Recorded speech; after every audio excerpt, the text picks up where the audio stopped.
Good morning, everyone. Welcome to day 21 of our 100-day challenge. For the next 5 morning walks, I will deliver on my promise at the end of the Hard Truth series. I am going to sit with a woman who grew up inside that we and gently take her apart. The jealousy, the tampo, the little lies, one mask at a time. Not to fix her, but to help her hand her heart to him in a way he can finally read, so that the two of you can build one beautiful we together without losing the I and the we that made you both worth loving in the first place. Let's start with the obvious one. There are two words that can drop a temperature in a room by 40 degrees. A man asks his Filipina, or any woman in the world really, "What's wrong?" And then she says, "I'm fine," but her face, her action, and the tone say otherwise. And he knows she is not fine. And then sometimes comes the big brother of "I'm fine," the cold shoulder, the silent treatment that stretches on for days. You know the word for it. You've seen this many times. Tampo. And gentlemen, if you ever felt stumped like a detective who lost the case file every time she does that, today changes your whole relationship. So stay with me. But first, I have to talk to her, yeah? Girl, listen up. So in this series, The Honest We, I am turning the camera around on you. For weeks, I've been explaining you to him. Now I am explaining you to you. Gentlemen, don't you dare tune out for this, yeah? Everything I'm about to teach her about why she does this is the answer key you've been begging the internet for. So don't watch it like it's her lesson. Watch it like a student of her. And when the class is over, this is the video that you send to her. This is how you two finally talk about the thing you could never talk about. And before I say one hard word, this series is not me teaching you to be less Filipina to keep a Western man. And it's not him learning to make you more convenient. The magic was never one of you winning. It's both of you bringing your best self to the table, her heart, his honesty, and neither one of you leaving that table smaller than you came. Nobody disappears. That's the whole point of this series, yeah? So let's start with the thing you've been getting completely wrong, gentlemen. Both of you, actually. You think tampo is the silent treatment. It isn't. In your world, going silent is a weapon. It means I'm punishing you. So when she goes quiet, you flinch like you've been hit, yeah? But that's the mistranslation. That ruins everything because here, tampo was never a weapon. It's a language. The "I'm fine" and full-on tampo are the same word, just spoken at different volumes. She isn't not talking to you. She's talking to you very, very loudly in a local dialect nobody taught you how to read. So let me show you that dialect at full volume. So I have a little brother, the seventh in the family. This boy was the undisputed world champion of tampo. Starting when he was around 8 months old, he figured out crying was a weapon. When that didn't get him the attention, he would go quiet and refuse to eat. When that too didn't work, he'd go hiding somewhere no one would think to look, to bring mama out to come looking for him. And anything set him off, a toy, a sibling, the wrong food, and he'd vanish, fold himself into some corner of the house, and just disappear for hours. And the whole family would drop everything and go hunting, like headless chickens having no clue where to go look. And this went on and on until he was close to 2 years old. He had two master hiding spots. One, a little compartment at the bottom of the staircase where my father kept his tools. And the other, oh, I still remember the panic. A thick bush a few hundred yards from the house. One late afternoon, he crawled in there and we could not find him. It was going dark. My mother was frantic. We searched the whole house before anyone thought to look out in the bushes. Now, you're smiling, right? Naughty kid. Stay with me because here's where it stops being cute. That is not a naughty child. That is a very small person who has already figured out that the only way to be searched for is to hide. Think about that for a second. He had to disappear to find out if anyone would come. Hold that thought, girl, because it's about to be about you. Because here's what your tampo actually does to him. And I say this with love. It takes your hurt, your real valid hurt, and it turns it into his puzzle to solve. You go quiet, and now he has to guess, right? What did I do? What did I say? And here's the cruel part. He almost always guesses wrong because he can't read the dialect. His dictionary is off. And every wrong guess makes you feel what? More unseen, more alone. You're thinking, if he loves me, he should know why I feel this way. So you go quieter and it spirals down, way down. And underneath it all is the single biggest cross wire in the whole cross cultural relationship. Your tampo is an invitation. It means, come find me, come after me, show me I matter enough to be chased. But that is not what lands because in his world, silence means one thing and one thing only: leave me alone. So there you are, sending come closer with everything you've got, and he is quietly backing out of the room because you told him to. Two people who love each other, both getting it exactly backwards in total silence. So, where does it come from, this reflex to go quiet instead of just saying the words? You didn't invent it, girl. You inherited it, and it goes deeper than you think. Actually, I used to joke with my partner that if a culture has a personality, one of the top one for the Filipino culture is definitely tampo. The heaviest kind of tampo grows from one very simple, very sad lesson learned young, that saying what you need out loud is dangerous. I know a man very well. I've known him my entire life, who learned as a small child that when he spoke his needs out loud, he got hurt by it badly. So he did the only intelligent thing a child in that house could do. He stopped asking. He learned to go silent and wait, to be taken care of without ever once having to say the terrifying words, I need you. He carried that silence for 60 years. That's tampo stripped all the way down. It was never manipulation, it was armor. It was a child surviving. But, and here's the turn, you don't even need a childhood that hard to catch this. You just need a big family because when there are nine of you and two exhausted parents and never enough lap to go around, you learn something very young. Nobody notices the easy child. Being calm and quiet and good gets you exactly nothing. So you find another way to be seen. My little brother's way was to get louder, hide harder, escalate until someone came. My way was the opposite. I learned to vanish into the corner, take care of myself, and expect nothing from anyone. Two kids, same house, same exact wound. I am not being seen, and we grew two completely opposite masks over the very same ache. And gentlemen, if you caught that, you just found the whole thing. This is the loneliness I walk you through in the culture arc, surrounded but unseen. Tampo is that unseen child, grown up, still folded under the stairs, still just waiting to find out if anyone will come looking. So when her tampo shows up in your kitchen, look again at what's actually standing there. Not a manipulative woman, a survival tool from a time when honesty wasn't safe. And that's the real problem, girl. It's not that the tool is evil, it's that you're using a child's tool inside a grown up love and it doesn't fit anymore. Okay, guys, let me actually finish this sitting down. So, back to my younger brother. This was probably his last biggest episode of Tampo ever. One day, we found him at the bottom of the staircase, his favorite hiding spot, and no one could coax him out. And so, my mother, after coming home from town, she was exhausted, but she was the only one who could really bring him out. So, she bent down to look at him at the bottom of the stairs and said softly, Look, Papa Jesus wants you to come out so he can talk to you. You want to go to heaven, right?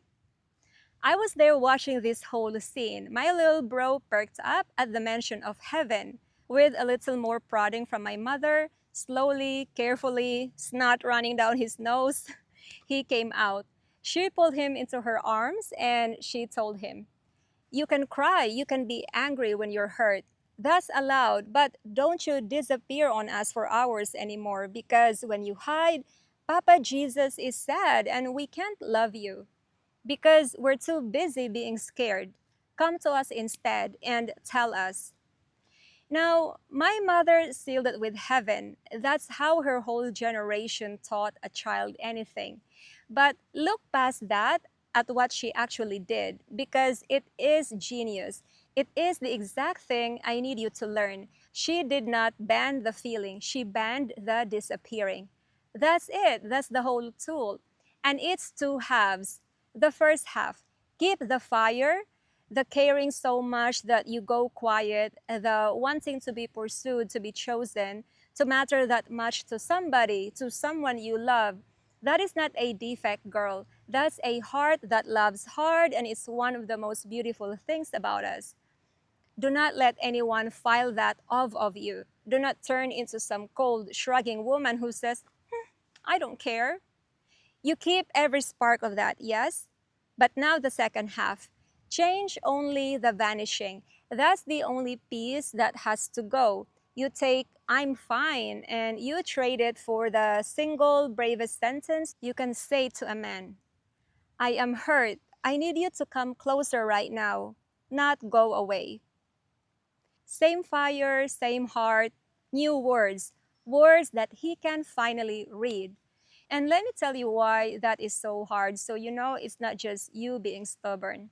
Tampo lets you be hurt without being vulnerable. It lets you be chased without ever once risking the words "I need you."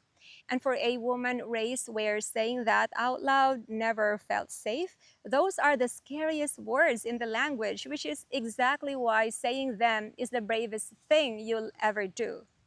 That's the growth, girl. Not becoming less, but becoming brave enough to be seen on purpose. Let me give you an example from my own relationship. We all have our triggers, right? I am not immune to that. Even after years of working on myself, little things Dean says or does can still bring out the Tampo princess in me. But we set a rule early on: no bottling. Whatever resentment walks into the room, we let it out right there. So I built a habit. I tell him what hurt me. And girl, in the beginning, that was not easy. It took everything I had. There were moments when I wanted to die of embarrassment just saying it out loud. But every time, the second it was out, it was never as bad as I built it up to be. And this part matters. I don't go silent. I don't disappear. I go to him. I say, "That hurt me. I need a little time to sort through my head and my feelings. Give me some space."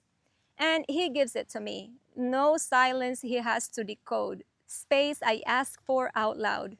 Usually it's sorted in a few hours, a day at most, and we're back. And then we set whatever boundary we need so if it comes up again, we're both protected. So, girl, I hope that helps. It takes practice, but just like learning to say no back in the hard truths, this gets easier every single time you do it. More reps, less fear. And now, gentlemen, let me turn it on you, your half, because she cannot build this alone, and it is not fair to ask her to. Here's what you know now that you didn't know 20 minutes ago. When she goes quiet, it very often means, "Please come find me." It is not, "Leave me alone." So the move that feels respectful to you, giving her space, is sometimes the exact wrong one. You're honoring a door she is begging you to open. But hear me clearly, because I'm not turning you into a lifelong Tampo decoder, yeah? And I'm not telling you to reward the hiding. Your job is bigger and simpler than that. Your job is to make honesty safe, so she needs the hiding less and less. And this part matters big time. The day she finally gathers herself and says the hard sentence, "I am hurt, come here." You do not say, "Well, why didn't you just say so?" That one sentence will send her back under the stairs for a year. Instead, you move toward her, you reward the honesty every single time until her body finally learns the thing it never got to learn as a child, that around you, truth is safe. And here's a trick, gentlemen, one that works fast. When she's in Tampo, do one of the little things she loves. You've been with her a while, you know what they are. Cook her favorite meal, turn on her show, and just sit down next to her. Snuggle with her on the couch or bring her favorite teddy bear. Just sit down next to her. No words, no fixing, just there.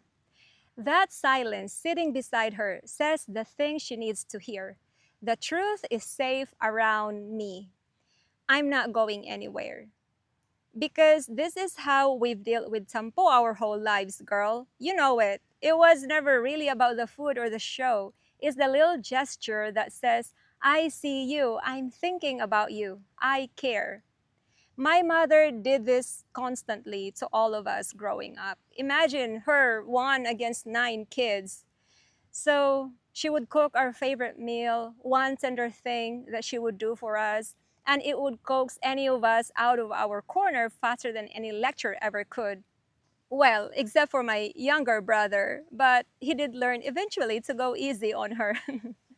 But girl, one hard rule. This is not a weapon. Do not train a man to jump through hoops by punishing him with silence until he performs. With a good man, that little gesture is love answering love. With a wrong man, you just built a hostage negotiation. Know the difference the same way I told him to. You want proof this works, right? That man I told you about, the one who couldn't ask for 60 years, that was my father. Decades of patience, decades of safety, a wife who kept showing up even when he was silent, a life that finally stopped being about survival. And he softened. Late, but he did. He learned to just ask for what he needed. If he can change on solid ground, so can she. It is built slowly, it is built on safety. One last thing, and it's a hard line, so I need you to keep it. Tampo for an afternoon, the kind that's asking to be pursued, that melts the moment you come close with love, that's a language and you can learn it. But silence that runs for days, that used to punish you, to control you, to keep you walking on eggshells in your own home, that is not tampo. That is a wall. And you never have to spend your life guessing a wall. So learn the language, but know the difference. So that's the honest we. She keeps her fire, he brings his safety. And neither one of them shrinks to fit the other. And together they build a house where nobody, not her, not him, not the kids that they may have someday, ever has to hide under the stairs just to find out if they are loved. So that's day 21, everyone, and it's the start of this series for a reason because it's the root. Everything else we're about to pull apart, the jealousy, the little lies, all of it is the same story wearing a different mask. It's all just honesty that never felt safe. So on the next one, we pull off the next mask, the jealousy, and I'll show you what's really hiding under it. A fear she cannot say out loud. Before you go, two questions. Girl, what is your tampo actually trying to say? Put it in words just once. Practice on me, right here in the comments. And gentlemen, what silence have you been reading as go away when the whole time it meant come here? I read every single one. And one honest note for the production. Moving forward, the daily walk episodes come every other day, not daily, because I want a day between each to read your comments, and I'm also building the other half of this channel, the how, free tools for living and loving here, not just the why. The truth is, daily was slowly breaking me, and content on a deadline isn't content that I am really keen about. I prefer quality over quantity, to be honest. So the 100 days becomes more like 200, slower, steadier, and better. I hope. I still walk every morning and the days in between goes to building instead. I'd rather give you something that lasts than something that's on time. And lastly, if you're new here, welcome to the middle of a long conversation. To catch up, I created themed playlists for you under the 100 Day Challenge. The Man Who Came, Decoding Her, The Hard Truths, and the main season that started it all. Watch it in order and it all clicks. Each episode hands you to the next. Too small as subscribe so I stop getting hidden from the people who need to see this. And share this with the man flying here with no map, or the woman who is tired of not being understood. The channel grows the way trust does, one person handing it to the next. That's it for now, so I'll see you on the next one. So come, walk with me. I'm just gonna go finish that lap and go back home. All right, bye.